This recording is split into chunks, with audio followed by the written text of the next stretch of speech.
happened with Harvard is that I was going to give a talk on British poetry and philosophy of the early 19th century, which obviously has nothing to do with gender or feminism. And then I received an email informing me that they discovered my gender critical writings online and my board membership with an organization that they said believed trans people were, quote, dangerous and deceptive, end quote.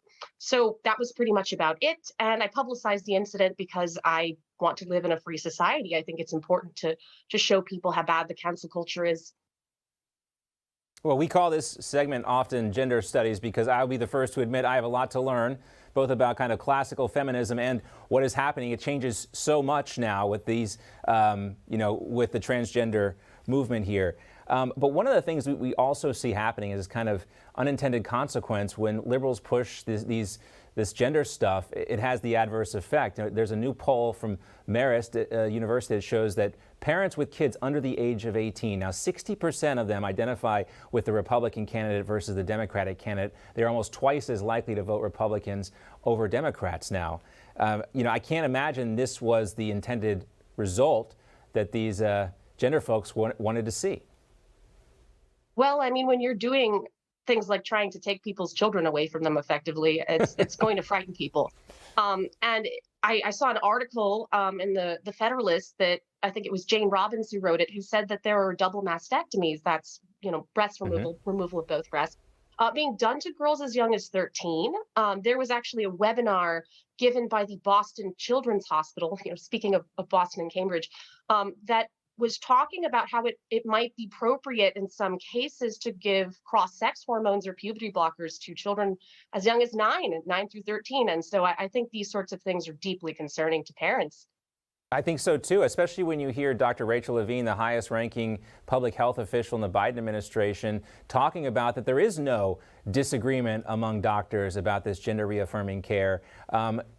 I think a lot of parents hear that and say, wait a minute, we haven't even had this conversation in my family, let alone with my pediatrician yet. How is this woman, this transgender woman able to make those types of comments? Mm-hmm. Yeah, I think that people are frightened. Barry Weiss, I'm sure some people watching this follow her Substack, actually talked with somebody about how the students at medical schools feel pressured to sort of deny this language. And I think my case is an example of what happens to you, what the consequences are if you just recognize reality. And I honestly think that there are a lot of people who would agree with me who are just afraid. That's it, really, right? I mean, the people that had you canceled at Harvard, they didn't know anything about you. They were just able to Google you and find this out. And they had that kind of inherent reaction without even knowing anything about you or having seen any videos of you. They probably just read, where you stand. They think, oh, we got to get rid of this person. And that's what has this chilling effect. And that's what's so scary about not just, in general on college campuses, especially where you think this stuff would be safe and also encouraged. Mm-hmm. And what was also amazing about it is that the article in which I allegedly denied the existence of trans people, whatever that means, wasn't cited. It wasn't named. Not a single quotation was given in all of the 3 emails, not a single one. So you can just be magisterially dismissed, and they don't have to back it up. That's how arrogant they are. That's how much power they have.